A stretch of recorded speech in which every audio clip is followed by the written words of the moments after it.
Hey, what's up, everybody? Got something real brief for you.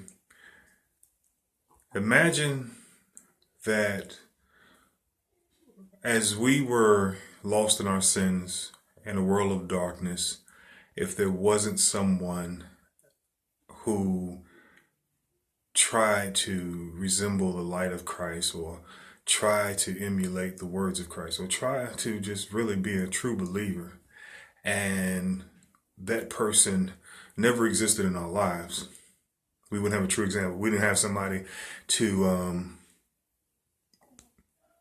notice Christ in.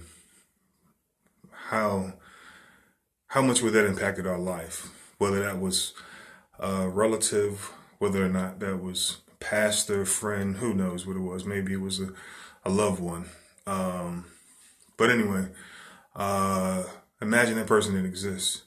When I was much younger, I think I might have been 12, 13, maybe 14, 15, I don't know. There was a song that came out in the church I was attending at the time. I particularly could not stand this song. The song was "Somebody Prayed for Me," had me on their mind, took the time and prayed for me. And you know how somebody could wear something out. I've had some friends who would watch a movie and you'd be over the house every time that movie was on. You're like, oh my God. And you legitimately despised a great movie. Well, this is kind of how that song worked for me. It was the words of the song were, all right, whatever. Somebody prayed for me, had me on their mind. Glad they took the time to pray for me. But I mean, truthfully, imagine if somebody wasn't praying for you. Imagine if someone wasn't trying to be like Christ in your life when you were lost in darkness.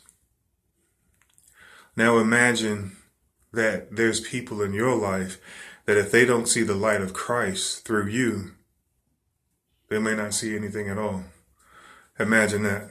How could that be? How would that be for them being like you were, lost in darkness? That's why we got to live like him. That's why we got to shine his light. Because it may be the only light that someone in the dark would ever see.